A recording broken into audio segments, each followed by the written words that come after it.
सर्वमंगल मांगल्ये शिवे सर्वार्थ साधके शरण्ये त्र्यंबके गौरी नारायणी नमोस्तुते। जय नारायणी की नमस्कार। प्रिय दर्शकों, 15 अक्टूबर से 23 अक्टूबर तक शारदीय नवरात्र का महापर्व आरंभ हो रहा है। इस अवधि में सभी भक्त मां नौ दुर्गा के 9 रूपों के 9 अवतारों का पूजन अर्चन करते हैं। यह 9 दिवसीय जो उपासना और भक्ति का पर्व होता है, इस अवधि में सभी भक्त मां के अलग अलग रूपों का पूजन करते हैं।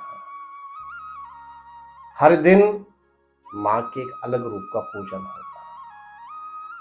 और ज्योतिष शास्त्री की अगर हम बात करते हैं तो 9 दिनों में 9 ग्रहों की शांति भी आप कर सकते हैं।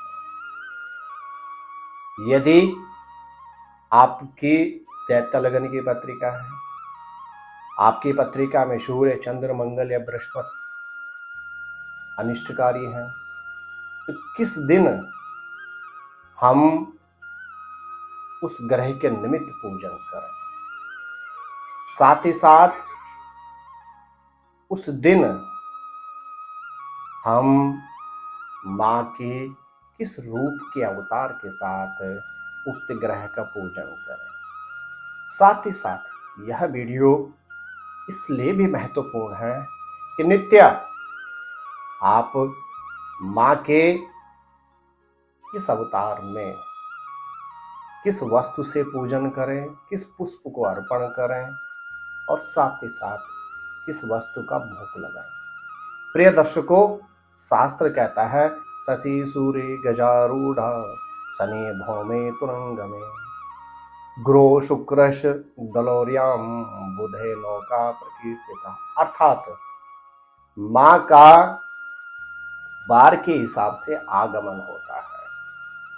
इस वर्ष शारदीय नवरात्र का जो आरंभ है वह है रविवार से। मां का आगमन होता है हाथी, गज यानी हाथी से।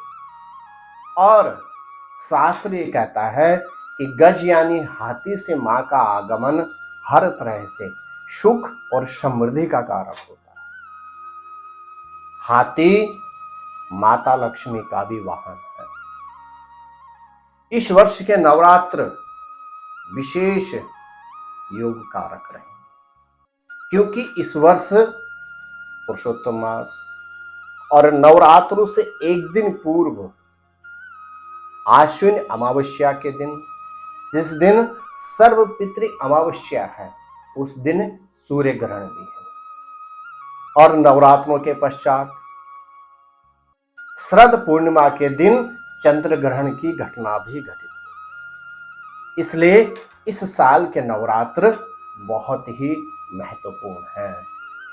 यदि आपको आर्थिक क्षेत्र से समस्या है, यदि आपको शारीरिक क्षेत्र से समस्या है, यदि आपको व्यापारिक क्षेत्र में कोई उलझने आ रही हैं, किसी भी तरह से यदि आपके जीवन में कुछ उलझने चल रही हैं, तो इस नवरात्र में आपको मां की उपासना शास्त्र सम्मत अवश्य करनी चाहिए।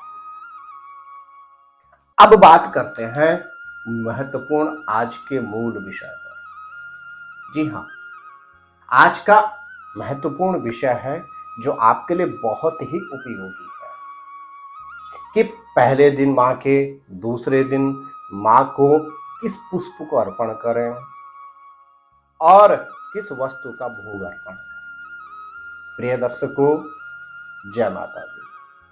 अगर प्रथम शैलपुत्री की अगर हम बात करते हैं तो इस दिन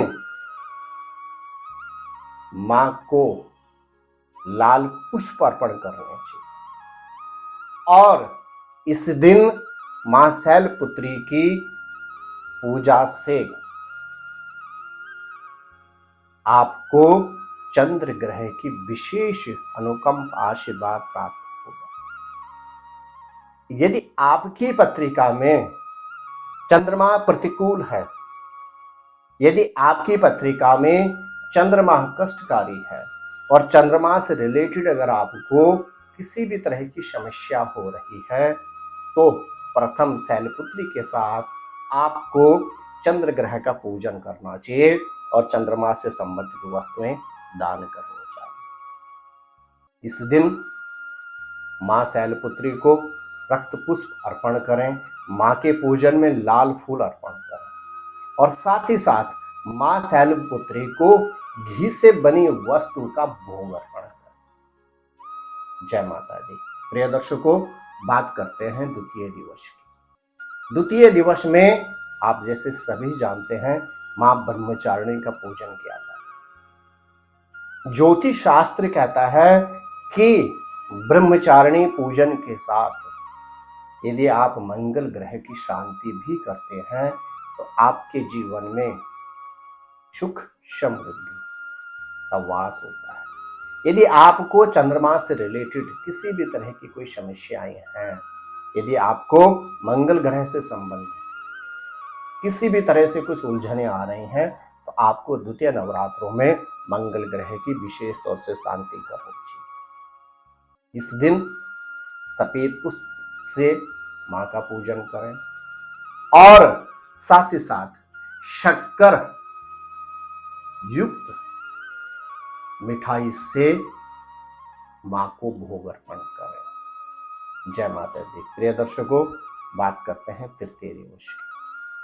नवरात्रि के तीसरे दिन मां चंद्रघंटा का पूजन किया जाता है। चंद्रघंटा मां बुद्धि और विवेक की कारक होती है। यदि आपकी पत्रिका में शुक्र ग्रह प्रतिकूल है, इस दिन आप शुक्र ग्रह की शांति भी करवा सकते हैं।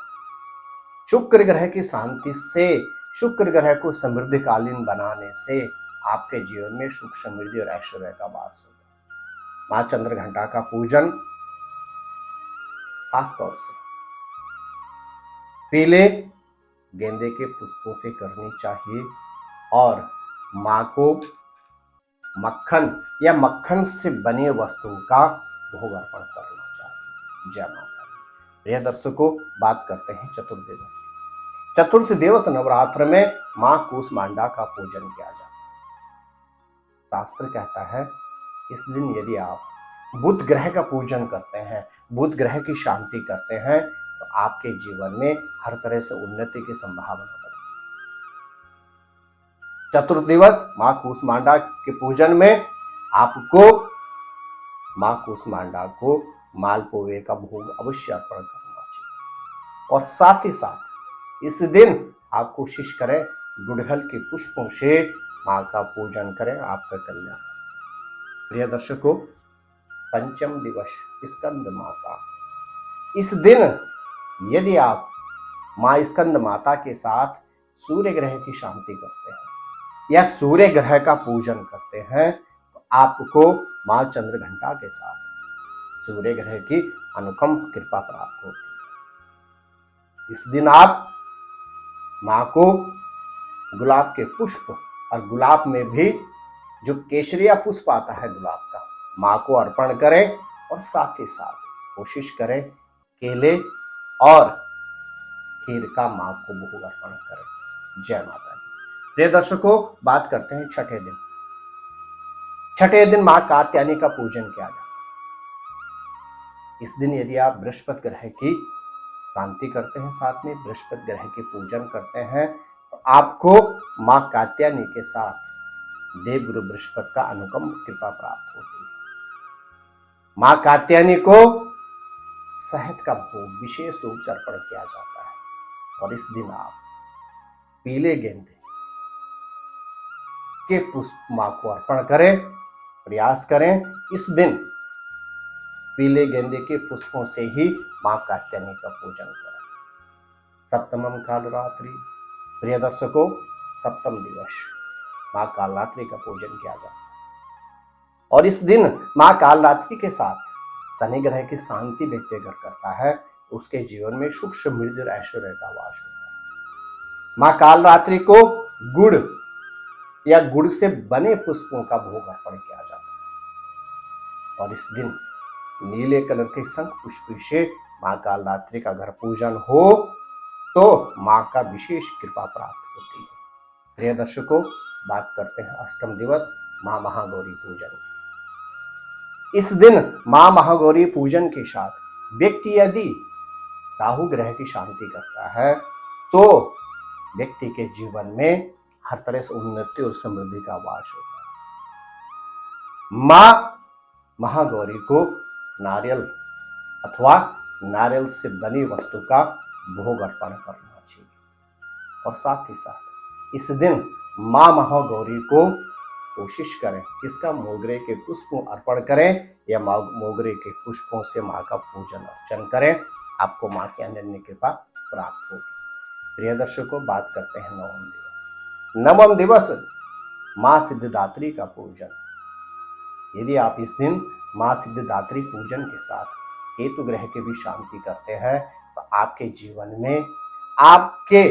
जीवन पर्यंत आपको हर तरह की सिद्धियों की प्राप्ति होती है। इस दिन माँ सिद्धिदात्री पूजन के साथ अगर केतु ग्रह की शांति की जाए तो आपको अपने इष्ट का अनुकंप आशीर्वाद प्राप्त होता है। माँ सिद्धिदात्री को चने और हलवे का भोग लगाया जाता है और इस दिन प्रयास करना चाहिए 9 तरह के पुष्पों से माँ सिद्धिदात्री का पूजन करना चाहिए। तो जय माता दी। आशा करता हूं कि यह वीडियो आपको विशेष हितोपयोगी लगा होगा। यदि पहली बार आप हमारे चैनल को देख रहे हैं तो आपको यह चैनल अवश्य ही सब्सक्राइब कर लेना चाहिए। ज्योतिष, वास्तु, धर्म, आध्यात्म से संबंधित सही, सटीक और शास्त्र सम्मत जानकारी के लिए अष्टोदेव यूट्यूब चैनल को आप अवश्य ही सब्सक्राइब करें और हाँ, बेल आइकॉन अवश्य ही ऑन करके रखें। जय माता दी।